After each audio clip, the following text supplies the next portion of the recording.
And welcome back here on Adobe live from New York City from the 99U conference. It's the 10th edition of this conference, so this has been going on for 10 years. And this is just a meter of the success of this conference. Do you love 99U, Michael? Hi, I'm Genevieve Lacroix. Oh, yes. I'm an administrator. So we're waiting for Genevieve. Yeah, we're waiting for Genevieve. She's stuck in the traffic. So I have a good story about the traffic in New York. So we have a good story with Rufus. It was one of the first time we were traveling to New York, and you remember when we were stuck in the taxi? Yeah. In the taxi. Uh-huh. I think it was the most expensive Uber drive we ever taken for only like 2 blocks. Yeah. And but the good news is that I took a picture that day that I put on Adobe Stock, just to try. And still every month I have someone like using this picture. Buying that picture. So, but it was on the mobile format, so you don't get paid that much. So I think I made something like 60 cents. Oh, that's almost as much as the Uber drive. Yeah, almost. And you know what? This is so cool because when's the last time we two were together on a stream? When was it? I don't know. It was on Twitch. On Twitch a long time ago.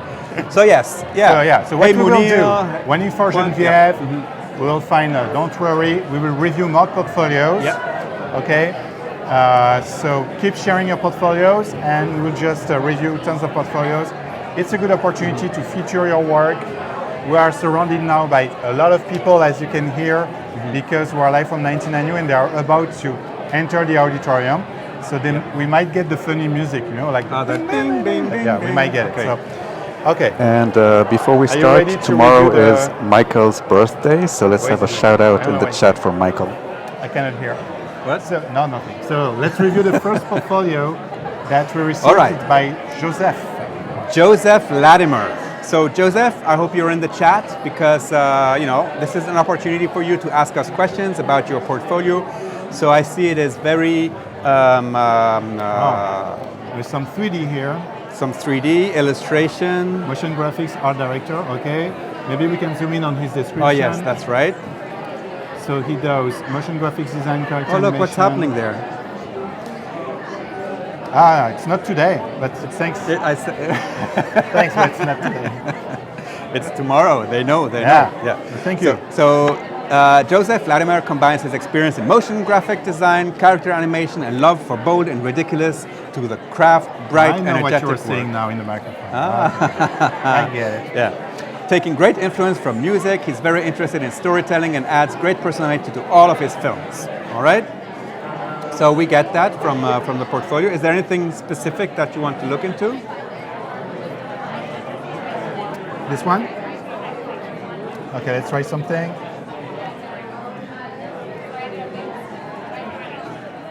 Okay. Okay, let us know. If it does that again, we'll do it from my computer, so just let us know. So I want to see the first one. Wow, the rendering looks so good. This one here? Yeah.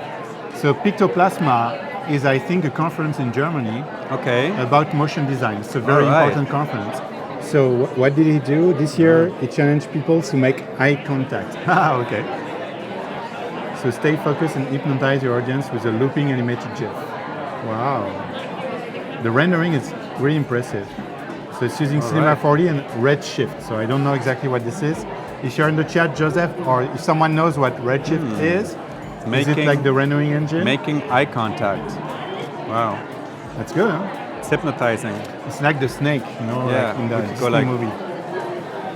Like car. It's very good. Yeah. Great stuff. Good, Joseph. We still don't know if Joseph is in the chat or not. And our Halloween GIF is funny because we just reviewed a project. Oh. It was also about Halloween.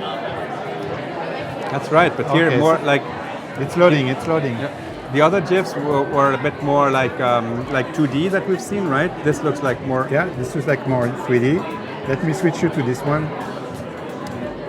Okay. It will be faster because we are loading some GIFs. So you're telling me that you had given me the bad Wi-Fi all this time? Yeah. Okay, and now you have a better one? No, it's because now we are surrounded by people. The Wi-Fi of the conference is falling down. And now it's loading. Look at that. It's funny to see the sketch. It's a good idea to share the... They're scary. They're super Halloween-esque. Like the Lego movie. Yeah. What's happening in this black hole? It's a vampire. Oh, there you go. Oh. Looks like me, actually. No? A little bit. Could be me. Yeah. Awesome. Yeah, Joseph's very good. I wonder if he's a freelancer or working in an agency.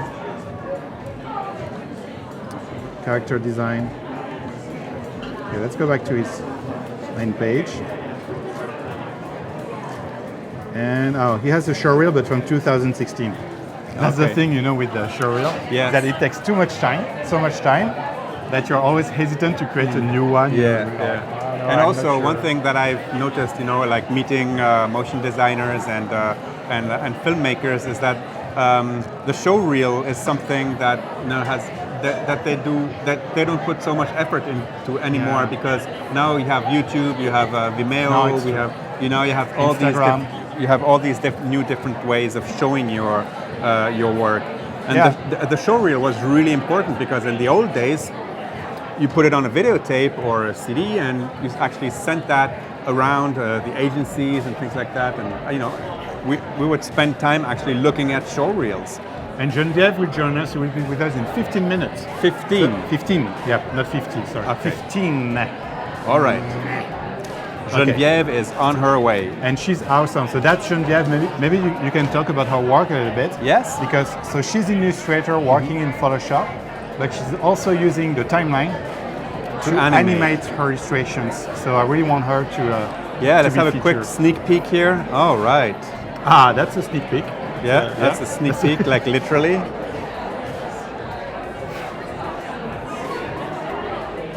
Very nice. I'm looking forward to. And just in Photoshop, Yeah. So that's really good. The girls. And a lot of different styles. Well, like this one, like adding the textures.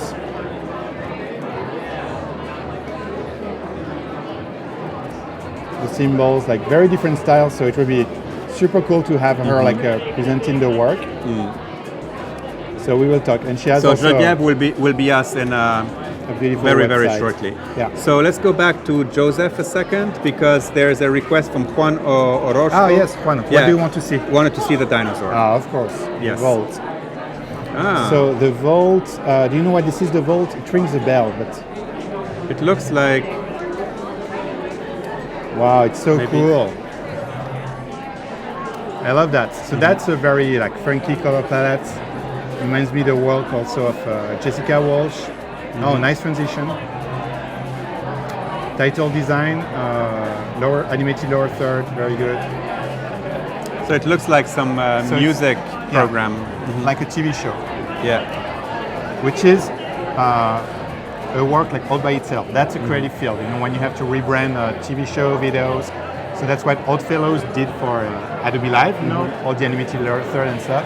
Also, the animations that you see this week about 99U are created by Oddfellows, and they just won the Motionographer Award for Best TV and Title Rebranding for Adobe Live. Wow.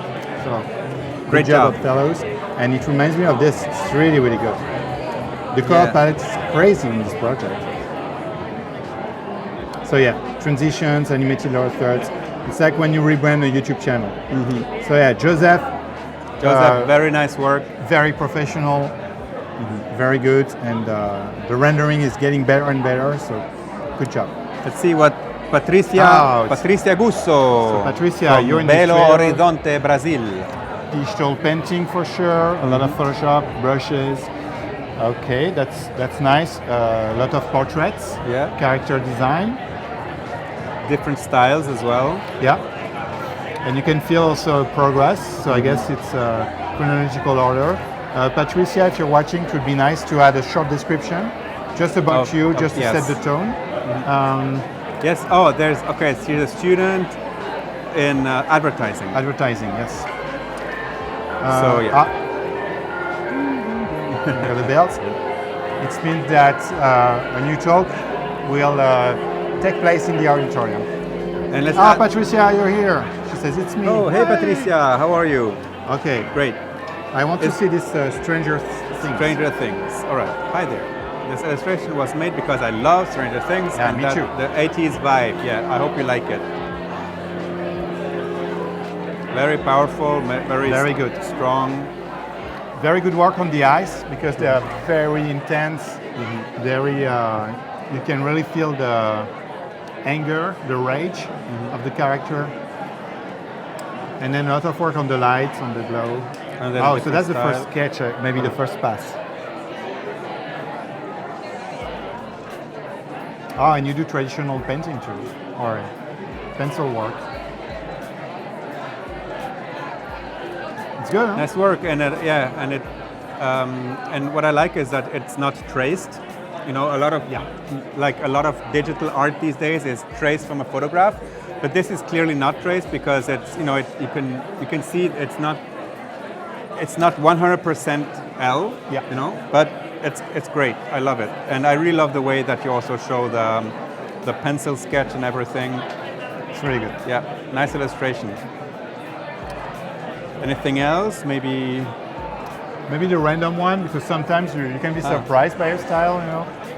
Like I really like this style, you know, like just simple shapes with the tomato in the spaghetti. I think it's awesome. Okay, formal. Wally with a long shadow. Okay, so that's her avatar here. So that's Patricia in the center.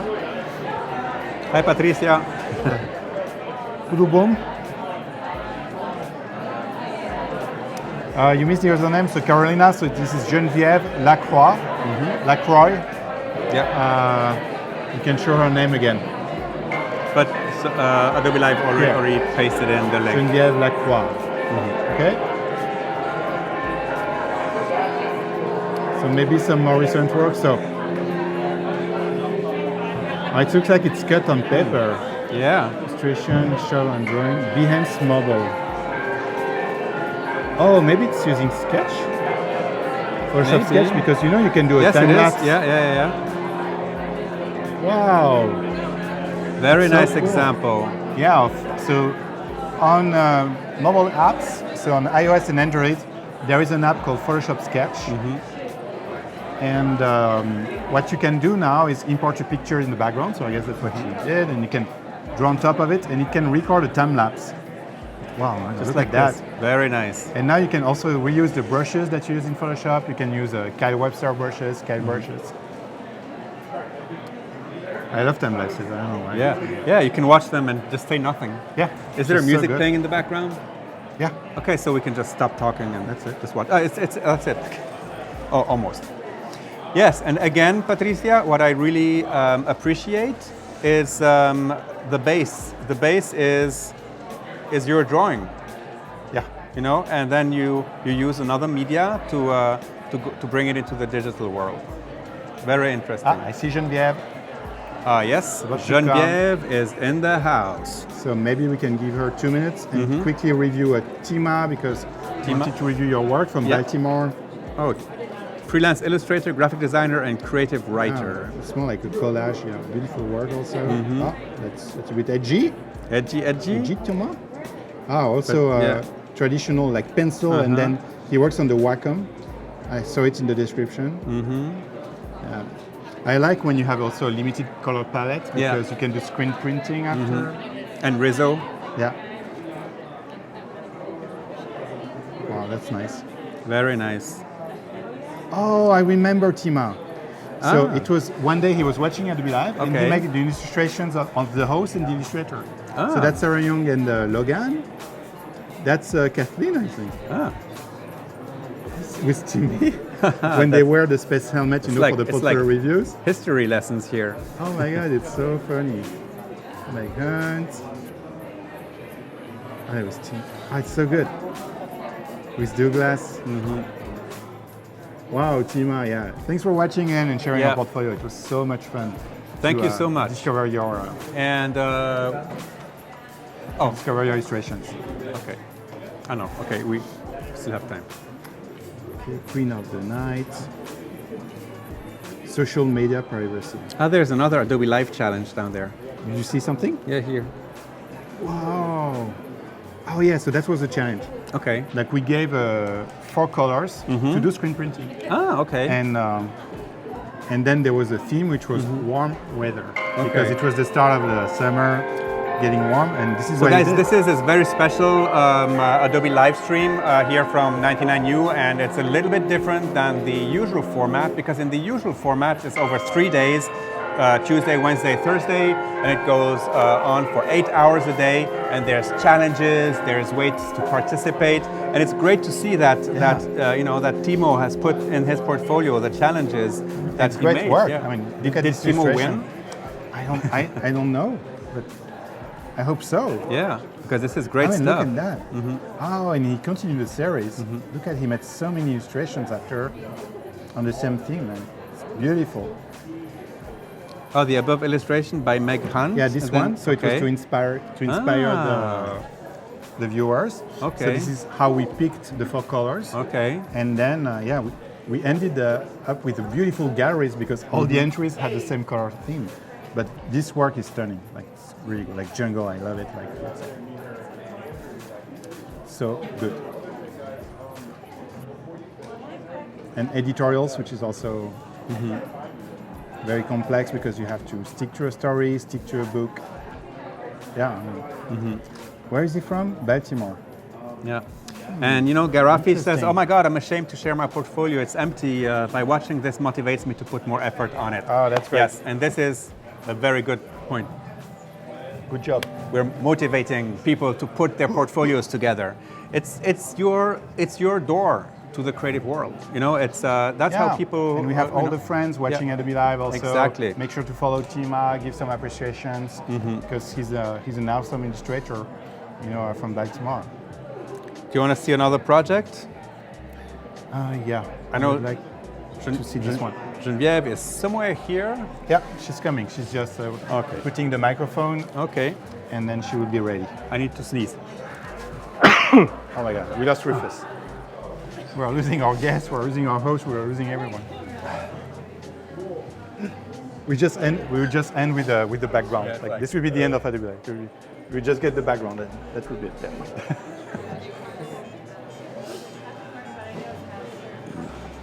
Yeah, great work, Timo. Okay, cool.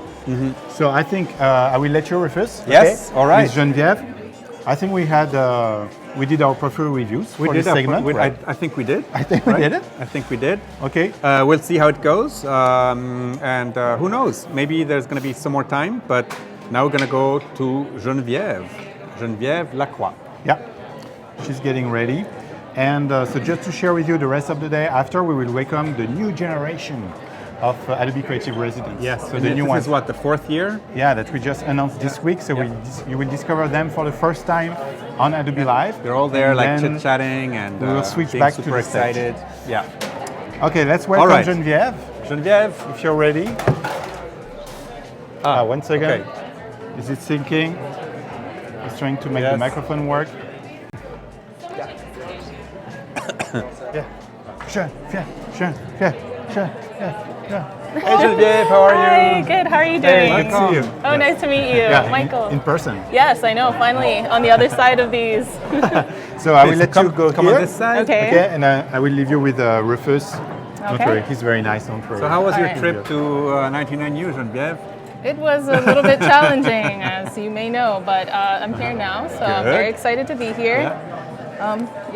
So we've talked a little bit about you, or like to the chat, because we have our audience who is they can ask you questions, they can give feedback to you, and everybody's happy to see you. So thank you for making it.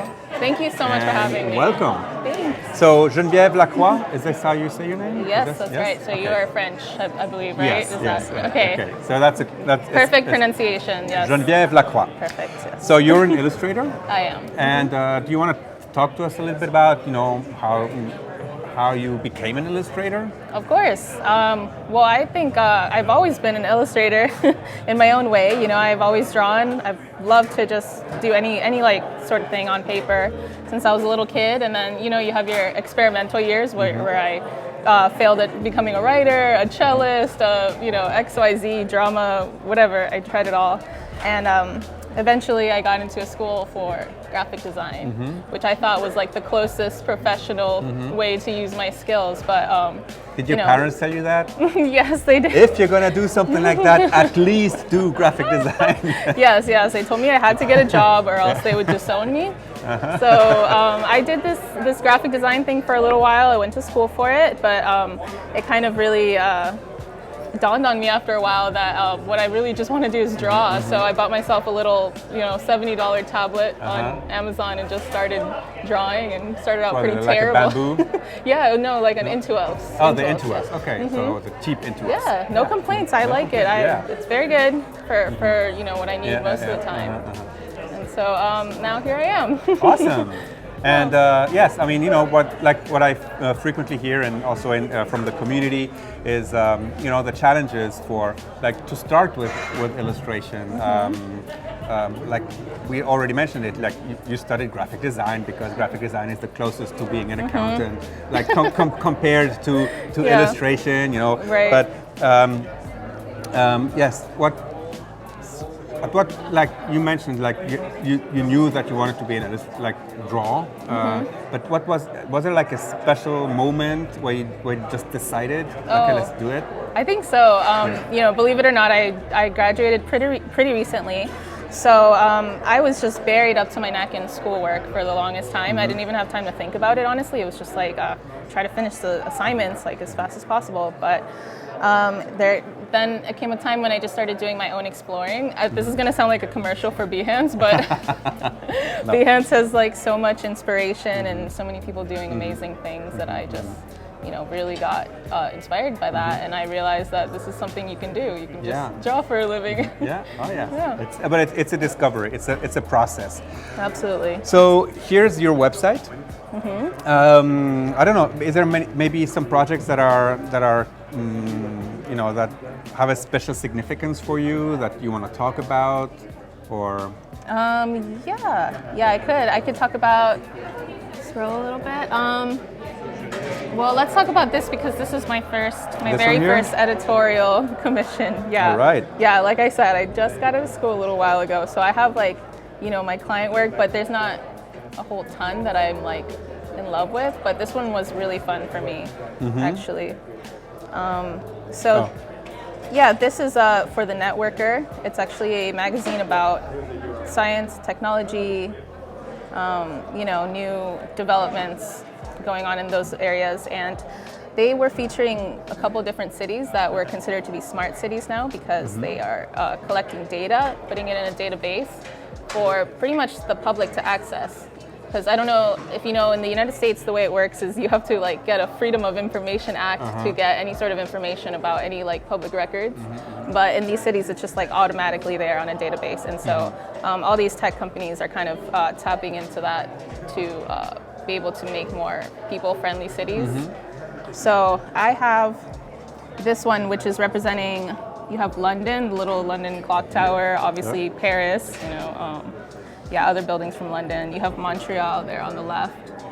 And the thing all these cities have in common is that they are basically allowing us to just like tap their data reserves to make life better for people. And I kind of saw it as like, they're like an open book. They're not just trying to, you know, hoard information or just gather it to like spy on people. They're actually, they're collecting data, but they're making it available for our benefit. Yeah, because this is something that, you know, that we tend to forget is that, you know, like with all the chit chat about, you know, privacy and all the data leaks and things like that, there's actually very good uses for data. Absolutely, you know, like smart cities, like you mentioned. Right. We're like past the point where you're going to be like, oh no, I want to be private and I don't want anyone accessing my data. Like it's just not going to go back to that way. So you might as well embrace it and make the most of it, I think. Well, it's thanks for everyone sharing their location that we can see that there's traffic on a road, right? Right, exactly.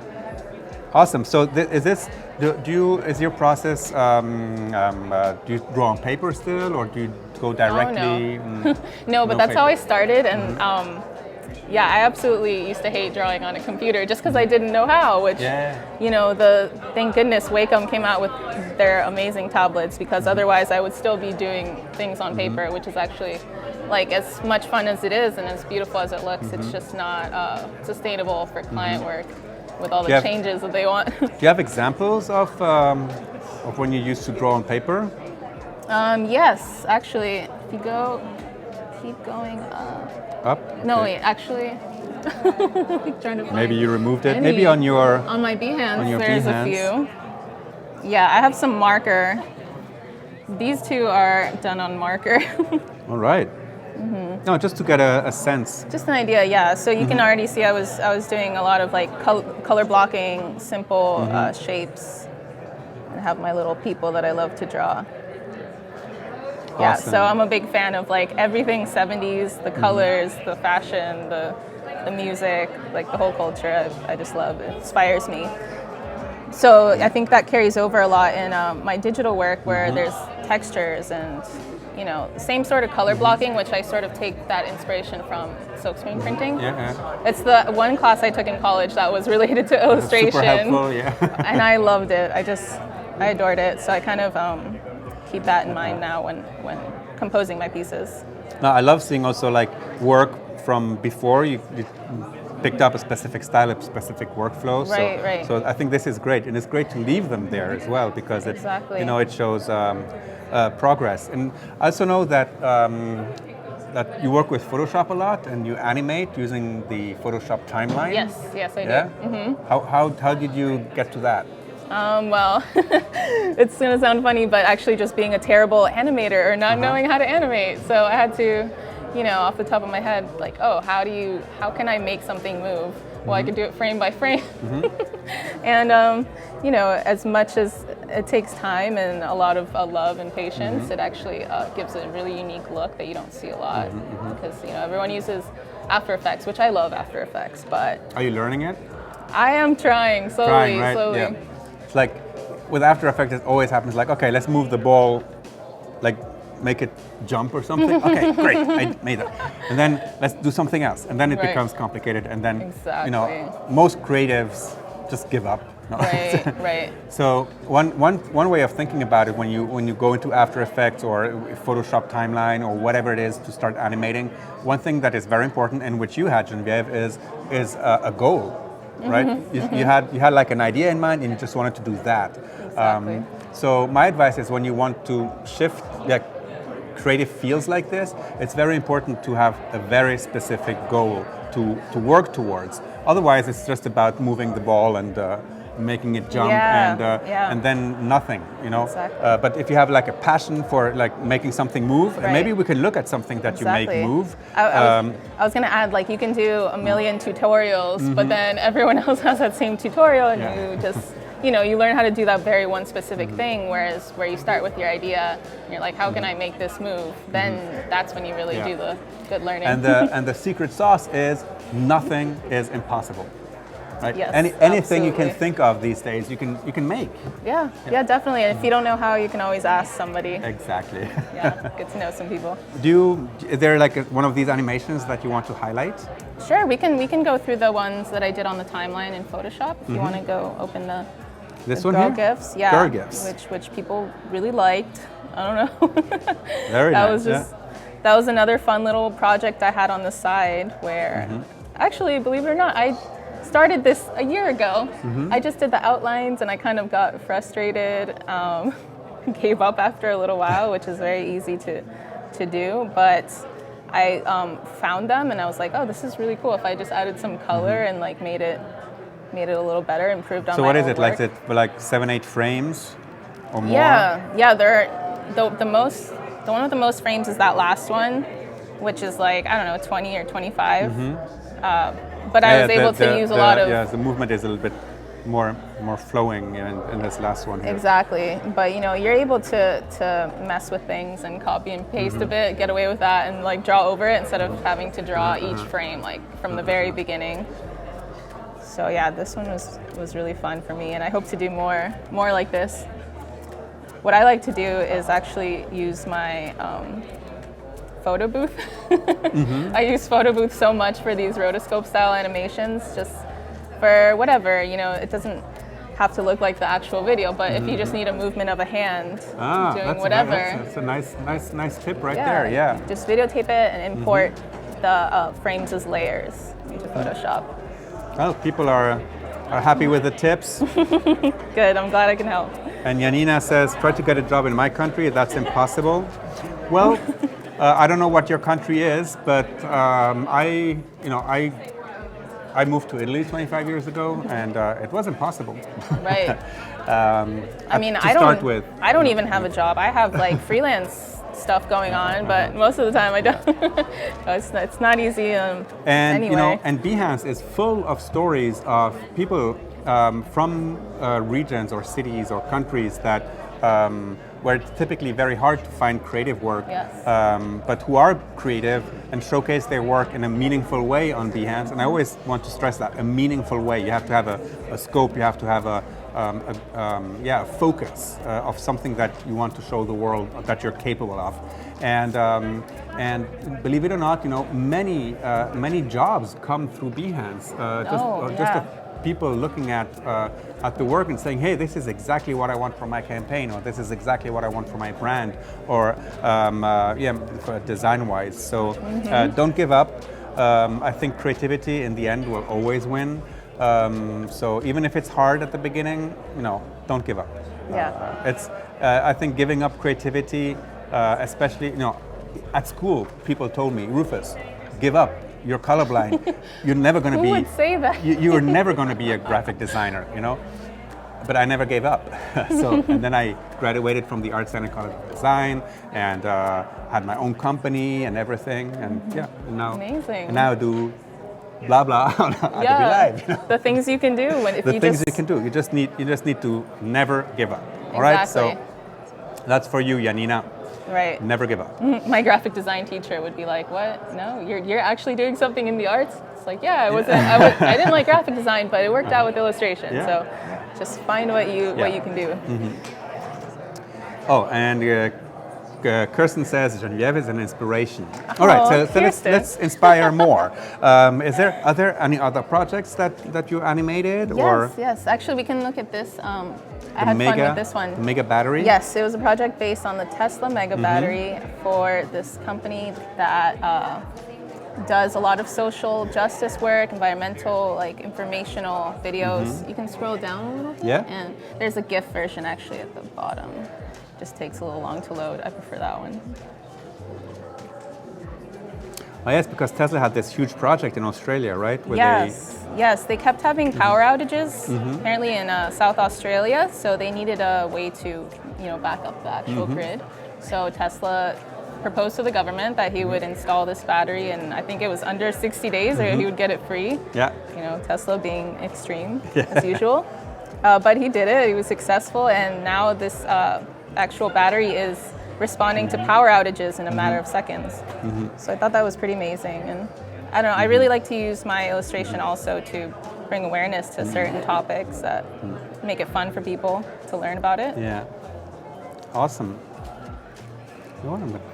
Follow Genevieve.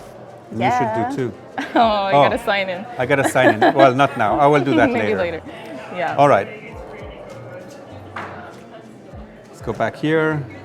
Right. And also, another thing that really inspires me is travel. And I don't like to rely too heavily on photographs, but there are times when either I take a photograph or a friend takes a really beautiful one, and I'm just totally inspired to paint it. Gainesville, that's where I used to live. I tried to make a little postcard style. And it was super fun. If you see the textures that I'm loving lately.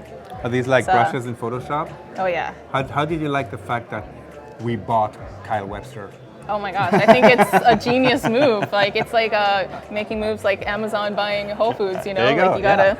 So yeah, corner the market. So like at Max, like when was it, in November, October, we announced that Kyle Webster is actually working with us now. He's part of Adobe, and all of his brushes are available, for every Creative Cloud member. Just download them from Photoshop, and you have access to his mega pack, to his watercolors, to his etching, manga style brushes, etc. And these are so important to do these textured kind of work. Yeah, this is what gives life to a computer drawing, 'cause otherwise it's just like flat. Yeah. Or gradients. Right. And nothing wrong with vector work. I love vector work, and it looks beautiful. But like I said, I was someone who started out just drawing on paper. So this is my true love. Have you done any work on mobile devices, like an iPad, for example, and the Apple Pencil? Have you tried that yet? No, but that's on my list. And I actually saw somebody figure drawing the other day. Yeah. Oh, in a figure drawing class. On an iPad Pro. And I was like, wow, that's actually a really great idea. It's like when you said, never stop experimenting, because I think drawing on the iPad with Photoshop Sketch, and you get all the brushes. Exactly. From Kyle as well. Exactly. So that alone is worth it, I would say. And they even have like some layers that you can put on the iPad that makes it feel like paper. Oh yeah. So, I use paper layers. Yeah. So it's awesome. Isla Puna, what's that? This is actually a place in San Cristobal in the Galapagos Islands. This was in the Galapagos, which I actually went there, and it's so beautiful. There was like so much inspiration there to draw from, and I ended up drawing this actual ship that my friend took a photo out of. And yeah. One thing I always say, and because you have stories behind all of these pictures, put them there. Yeah. Definitely. Like when I look, like if I looked at this just like this, I said, okay, it's a ship. It's Isla Puna. It looks, like a sad story maybe, but it's I don't know more. So everything you just told me, just write it down and put it in there. That is so true. Yeah, I wonder how other people see it. Because these are just like, go down a little bit. Like for example, this one also is just based on an amazing photo. Oh, I like the rain. This one is Ile de Vache, Haiti. Right? Like the story is this guy was actually reading at like 5 a.m. outside when it started to rain, just under a random street light. I didn't put all of that in because I just like the overall mood of it. Yeah. And I thought it would make a great GIF with the rain and everything. So awesome. Yeah. And there's some from Northern Europe also that I just took from sketches. Go down a little. Yeah, I did all of these in traveling in Northern Europe, Copenhagen, Norway. Yeah, these are the actual botanical gardens of Copenhagen. And nothing from photographs. You just No, I just sat there with a sketchbook and drew it all out like a weird person. No, I think people like seeing that though. That's way to go. I mean, we were looking at the portfolio before from Timo. And one thing that I really liked from Tima's illustrations, was it Timo? No. Well, I think I closed it. No. That all of our, even digital illustrations were, started from scratch. Or a paper sketch. And then she would photograph that and then start sketching on the iPad. Yeah, it's always like a composite. It's never usually like a straight photograph. It's like a combination of a drawing and like maybe taking shots of things that you want to remember but don't have time to draw. And Mariam Moned says, I love the colors of your works. Oh, thank you. Yeah, Behance is really good for getting inspired with color palettes. Just, choose a few and run with that. And also limited color palettes are always interesting. Oh, there, I have the actual sketch. It was freezing cold. I sat there and sketched it. That is dedication and not giving up for you people. Nice, and then you don't even trace the sketch. You just continue working like basing your illustration on your sketch. Right, like it's never set in stone, like, oh, this is how I drew it and it has to be this way. Like you draw, you see what works, what doesn't. Like if you go down the tree, there's like a tree right here, but it actually kind of messes up the composition a little bit, I think. So, you know, in the final drawing, was blocking the view. Exactly. Get it out of there. Get it out of there. So I moved that out of the way, and I think the final composition turned out a lot better. Awesome. Oh, and then this one's on paper. Everglades? Speaking of, yeah. I think it's very important to do some live painting whenever you can. Go outside, you know, get off your computer, get some fresh air, and bring your gouache with you. It's actually gouache on watercolor paper. Oh, okay. And then you composited them together, or is it like Yes. a totally new painting? Oh, yeah, that's funny. I forgot I did that. I actually composited them in Photoshop. Uh-huh. So it's nice to actually be able to blend the two, which I do sometimes. Sometimes I'll do ink on paper and then color it on Photoshop. You know, use some more brushes on it. And do you also play with colors in Photoshop, like, you know, like hue and saturation? Yeah. And, Yeah, definitely. completely change the colors? Yeah, it does. It does. And it really makes a big difference if you photograph the work or if you scan it. You always usually got to fix something. So not just to make it, you know, pretty, but for practical purposes as well. And Massimiliano Ortiz, I think she said she started with a cheap tablet and now uses a Wacom. The cheap table. No, tablet. Yeah, well, tablet. No, I always correct the chat because like, people like typing like this and they make mistakes, so I correct the mistakes. So a cheap tablet, yes. Yeah. Bought on Amazon, $70. Yeah. You still use that tablet? I do, and and since then I've had a Wacom. What is it? The Cintiq.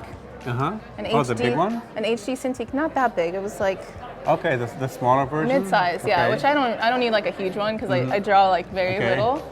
So I've tried that one and it was amazing. But you know, I still have my small tablet and no complaints. Yeah, many there. illustrators who come on streams with me, like I focus on Germany now, especially I have a lot of Adobe live streams in Germany, and they all come with their tablets, so it's mostly like the little tablets, bamboos even, and Right. that they've had for ages, Exactly. but they still work. They're great for portability. yeah. I mean, I feel kind of silly taking out the Cintiq like at a cafe or something. I guess the iPad Pro would be pretty amazing for that reason too. Carolina says, beautiful colors. Well, thank you. They sure are. What else? Something that, let me see. This one, this is a man in his symbols. Yes, this was another project that I just wanted to try out because there's this amazing book.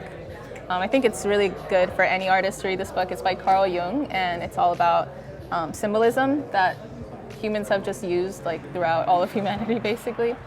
And I kind of wanted to break it down into, you know, like the 4 elements, they'll call them, in different, I don't know what you say, school of thoughts. They represent like different things, but you basically have, you know, your air, your fire, your earth, etc., water. So I kind of base it off of, off of that. Like the plant would be like the earth, the cup symbolizes the water, the butterfly is air, and then so. And then the phases of the moon. Right, like that's another thing that humans have been using to like describe other phenomena or symbolize different things, and like our nervous system, which is, you know, how we perceive the world, how we take everything in, and so yeah. And the eyes. look into its eyes, yes. Great stuff. I really like this style. Oh, Stranger Things fan art. Yeah. I'm a Stranger Things fan. God, I need to Anyone find else that. out there? Can we just get off my screen for a second? I just want to find that fan art from before. Oh, you have another one? No, yes, the artist I was talking to you about before. I'm okay now? Let me see if I can. I think it was this one. Oh, someone's asking about the Marfa piece. No, we'll I talk don't. about that later. Well, I can't find it. Anyway, at the beginning of this stream, we had an artist that had created fan art as well, but really, and you could really tell that that she was drawing from memory, and that was really cool. Oh yeah, no, I'm not that good. I think everyone has their talent, and I am not the best at just like making stuff up out of the top of my head. I mean, when I get the idea, sure, it's off the top of my head, but then I have to find reference, find, you know, people standing the right way and lighting. So that was a fun one. It came a couple months after I watched the series. It was just brewing in my head that I had to do something for Stranger Things because, well, everyone's doing it. So. Yeah, but why not? You know, this is another way for up-and-coming creatives to actually get the work they want, or work for the company or the brand they want. Is like trying to do fan art, trying to do things that are close to where they want to be. Exactly. And hey, who knows? Maybe somebody from the studio, like from Netflix, sees that and says, "Oh, that's pretty cool. You know, maybe we can use that someday, sometime." You know, that's totally how it works. Yeah, I've gotten a lot of work through Behance actually, just doing my personal projects. So I can't recommend that enough. Just do what you like to do what inspires you. Even if you have a job, you know, just try to get that in on the side.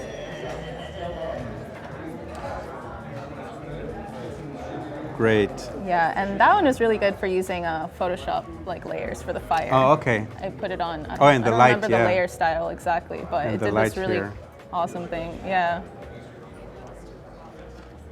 Someone's asking about the Marfa piece, Marfa, Texas. Let's see. Yeah, that one. Which one is it? Go down. This one. Okay. Yes.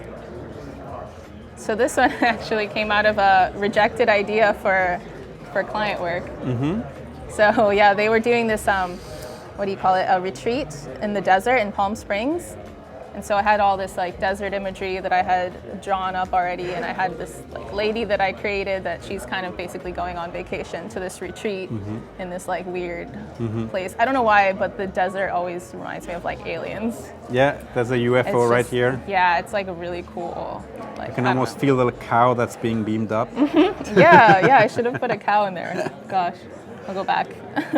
But like I said, Genevieve, try to give us some context. Like this whole story that you've been talking about is great. No, right. Had not met you, right. I would have never known. Oh no, but how sad. Rejected piece for a badge. I actually have the piece that it was supposed to be for up there. Okay. Right here. This one here?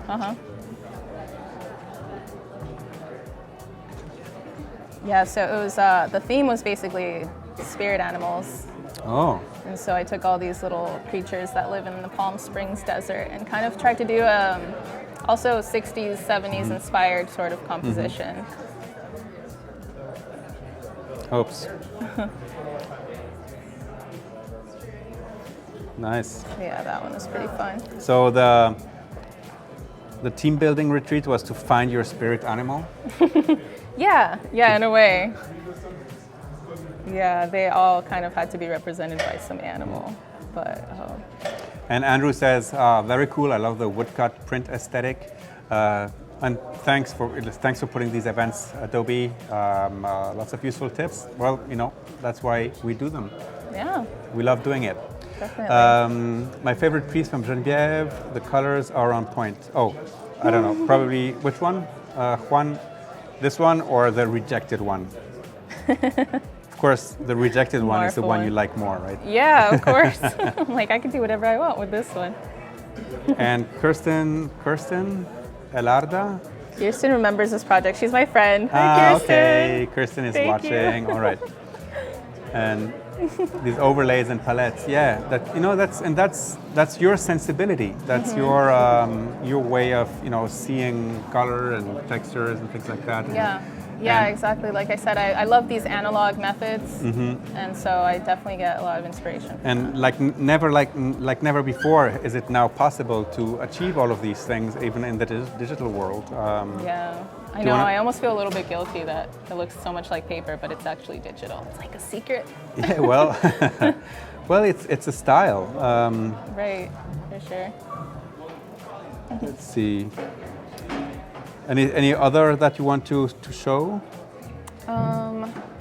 I really like this sighting one. This one was a fun, like, personal project. This is actually very near the beginning of when I was starting out. Oh, that's in Reykjavik, and in Puerto Rico, and Florida. Exactly. Yeah. I plan to do a lot more traveling and drawing, just so you all know. So this one, is in Puerto Rico. And I don't know, I think it's, like, this place is called La Perla. It's this beautiful, decrepit, colorful place. And I don't know, the sense of, like, space and emptiness of all these places just kind of really inspired me and made me think of, like, aliens. I sound like I have an obsession with aliens. I swear I don't. But that's Iceland, right? Yes. Yep. Right outside of Iceland when you're leaving on the highway. Trying to get that, like, blue feeling, you know, in the snow. Oh, I love the colors here. Thank you. And Florida. Florida, But my there's old some home. sun shining here. Wait, let's see if we can. There we A little bit of go. a glare. Yeah, this is in, so there's this one trail that if you ride your bike about 7 miles or so, you get to this, like, really weird structure that was made to just get up there and look at the Everglades unobstructed. And there, no other reason. There's just a lookout. There's nothing else. It's just Okay. a lookout, and you have, like, all your alligators down there at the bottom just waiting for you to slip. There's panthers. Oh, It's and an guess what? Amazing place. Oh, there you go. There you go. That's the rave That's spaceship. the theme, yeah. Well, I'm missing the spaceship here in Puerto Rico. Oh, you didn't see it? It's here. Yeah, it's in all of them. yeah. It's very subtle. It's like a fine Waldo sort of thing. Oh no, Not now. not right now. Always the worst time. And we just have a couple more minutes. Let's look at the last one. Okay. You do the Springs, which is another traveling one, or this Or- job I did for Uber. No, was but cool. maybe just Ooh, yeah. very quickly, your Instagram as well, because Yeah. Instagram is, of course, a great way to showcase these things. Is this a GIF? It is, yes. It's my little Earth Day gift. I just wanted to do something quick and simple. Also on the Photoshop timeline. Oh no, I got this too. It's melting at the top. It's polar cap, it's melting. It's very unfortunate, but it happens. And things from your portfolio, great. Right. Yeah, so it's Two Bunnies in Love. That's your, Yes, yes. that's the Instagram. You would be surprised how many people have my name, okay? Okay. Really? Genevieve Lacroix? Yeah, believe it or not. Okay, it could have been Genevieve Lacroix, 132. Genevieve Lacroix loves to draw. There. Easy, simple. No, but that's a great name. And then, of course, okay, we've looked at the Behance, but there's also your website. And I see some other things happening here that maybe we didn't see, like on the Behance. And this ice cream, for example, is that also like from Photoshop? That is the one vector thing you're going to see on my portfolio. Okay. So, yeah, this is also like, I'm really into just like looping GIFs and really simple stuff a lot of the times. I'm pretty sure I'm going to go back and do this in Photoshop though. So keep an eye out. So this is just all about how nasty hot it is in the summer, or at least it was in Florida. So yeah, so these are the places that you can follow Genevieve at. And Juan says the Texas one is my favorite in the colors. Genevieve knows how to pick colors well for the themes. Yes. Oh, thank you, Juan. And this is something that we can really sense when we scroll through the your website or your Behance profile. You're really developing a style, and yeah. And have you had some big projects already with like that where you could apply the learning and? Well, the biggest things I've done so far, I think, would be working with Fusion Media, which is like basically like a news channel, and then I did a lot of things for them. That the Tesla battery thing was for them. I worked with Uber, which was really fun. Which is this one, I think, down there. Where was it? Go up. This one. Oh yes. I really like this idea. It was actually for Halloween last year, where it's stuff people forget in their Uber cars, which I thought was hilarious, like Cinderella shoes. Like, people actually forget these things. Nice. Pirate patches, of course your backpack, typical. Your Elvis wig, Well, Genevieve, thank you so much for sharing your creativity with us. And thank you for making it to the 99U conference. We will be right back in about 5 minutes with the new Adobe Creative Residents, the new cohort for 2018-2019. So stay tuned. We'll be back in 5 minutes. Thank you, Genevieve. Nice. Thank you so much. Bye.